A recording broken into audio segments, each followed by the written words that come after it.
Welcome to Raye Keys TV. Be sure to like, share, and subscribe. Welcome back to Raye Keys TV. I got a good one for you guys tonight.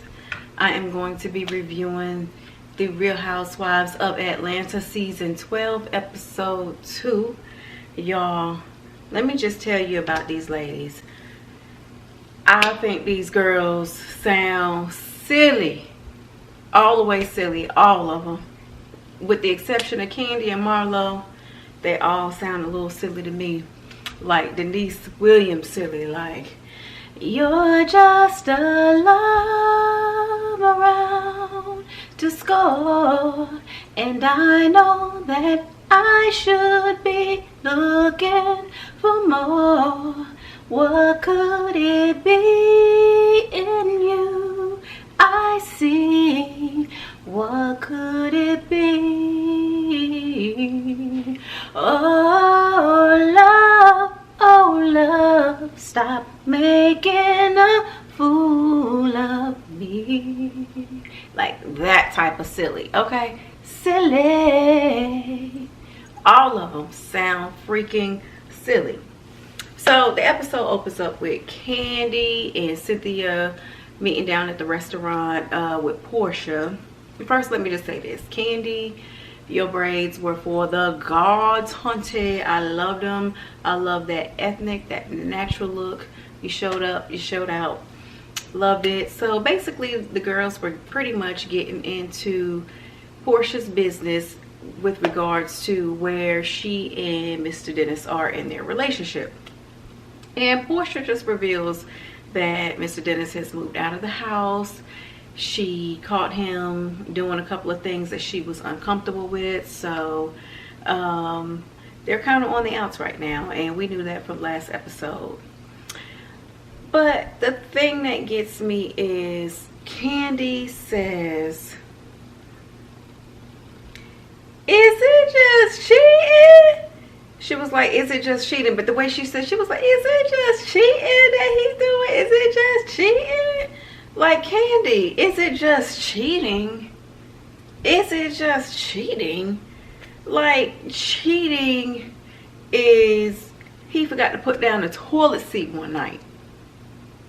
Like, you ate all the ice and didn't fill the ice tray back up and put it in the freezer. You know what I'm saying? You ate the last little bit. Or like cheating is, I got 2 bags of my favorite popcorn in the pantry, and you open them both at the same time and eat from both of them instead of eating one and then finishing that and then going to the other. Because see, that'll start a war. That will start a war in my house. Like, cheating is some trivial thing. Is it just cheating?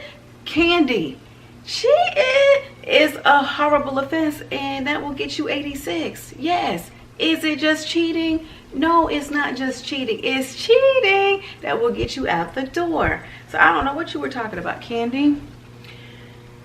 I'm gonna get a little bit serious right now because this next issue I have been mulling over in my mind whether or not I should talk about it, but it's one that really bothers me. And it happened when Eva was down at Dish getting her makeup done, which is what I call it.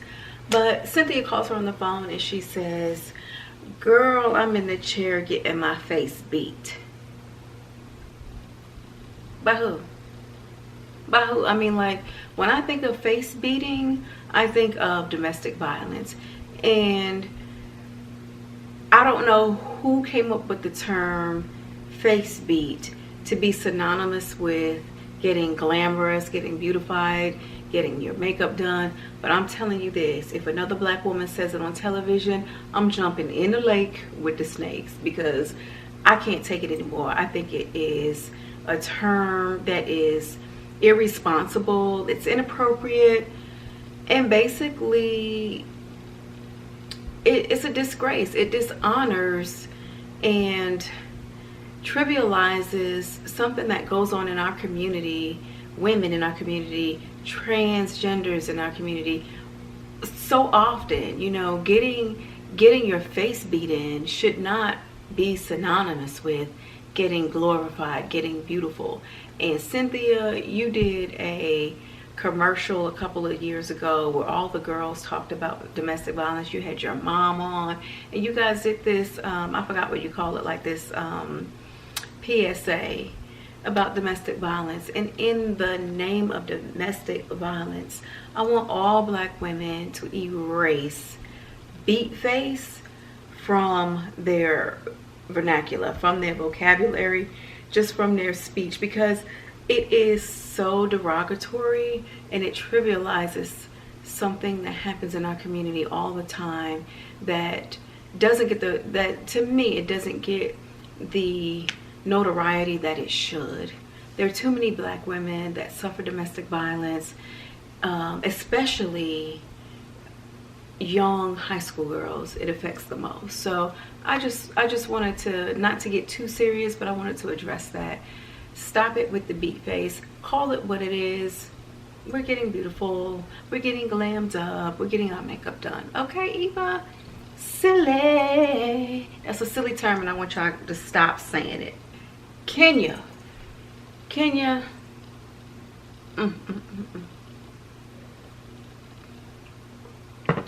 Kenya, let me tell you something about your husband. He don't like you. He don't like you. And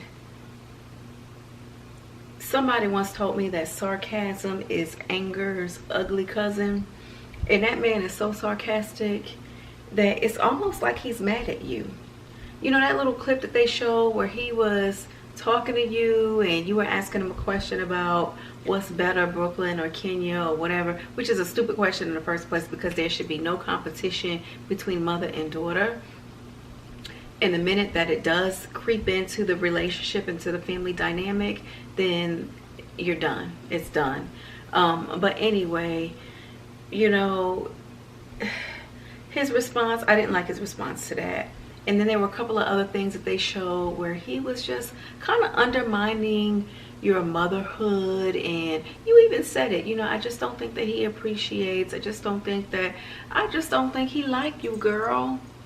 And I'm gonna tell you something, when a man starts nitpicking and he can't find the words to say positive, uplifting things about the mother of his child, then it is time to go.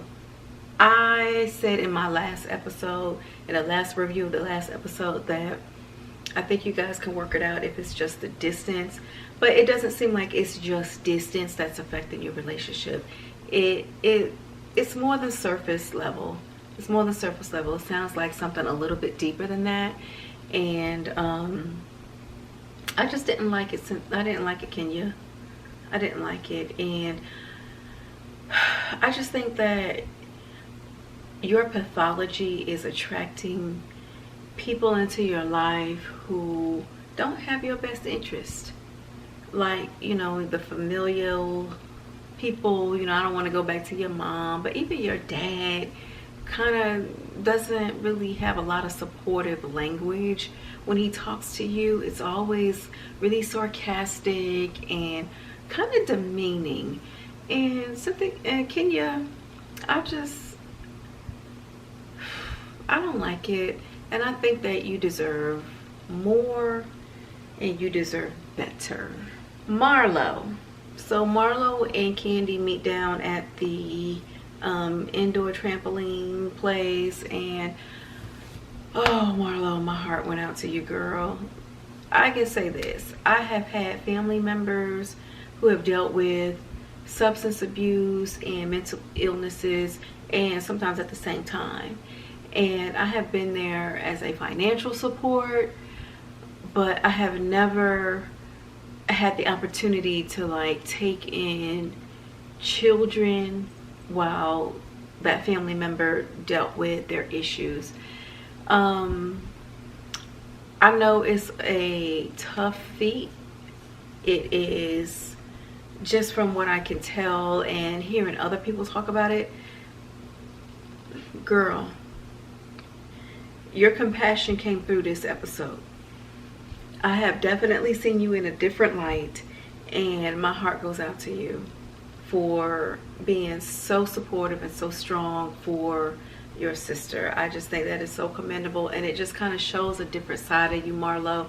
It's not the fashionista, superficial boss lady that we normally see. It's a more softer side, and you know what, I love that. And I don't know why. Actually, I think I do know why Bravo hasn't given you a peach yet. I think it stems from the episode when you and Raye were arguing and you used the F word, the F-A-G-G-O-T word. You apologized, but for some reason I just think that Andy and Bravo didn't get over that, and so they're kind of being stingy with that peach. That's just what I think, but that's neither here nor there. I did chuckle at Oju. Oju, the spiritual practitioner, he had on a throwback jersey and some beaded string beads, string pearls, or whatever. His little head wrap, girl. His little spiritual Miss call me now, Miss, I forgot her name. What's her name? Oh, Miss Cleo.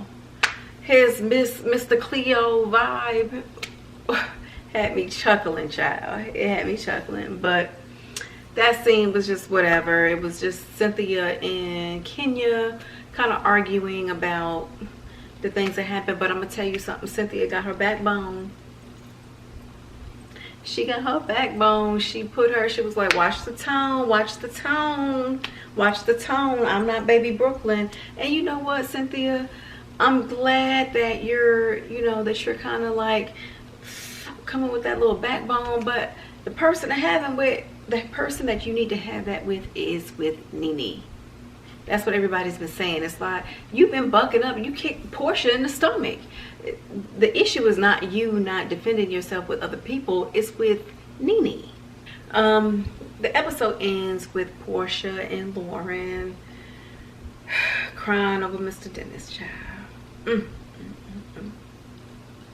I'm going to say this. Porsha, you kind of brought it on yourself. You didn't do your due diligence, baby girl. And you walking out of the therapy session was just another piece, another reason why I believe that, it's this type of behavior that has got you in a situation where you are. You can't be storming off and not wanting to hear the truth. You can't, I don't want to hear what you got to say. I'm not going to ask Mr. Dennis questions because I don't want to hear the truth. This is your lack of wanting to know is what's got you in this situation. So what I say is cry it out, talk it out. Look, you're doing the right thing by being in therapy and getting the counseling that you need. I think that that's going to be beneficial for you. Lauren being there as a support, I love to see that. I love to see that between sisters. But yeah, I just think that you need to ask the tough questions, ask the hard questions, but be present to listen and hear what people have to say, whether it's your friends, whether it's Dennis and the counselor. Even though it's hard to hear and difficult to listen to, I'm not saying that you have to accept it as the almighty truth. I'm just saying ask the questions and listen, and then make your decision. So y'all, that's about it.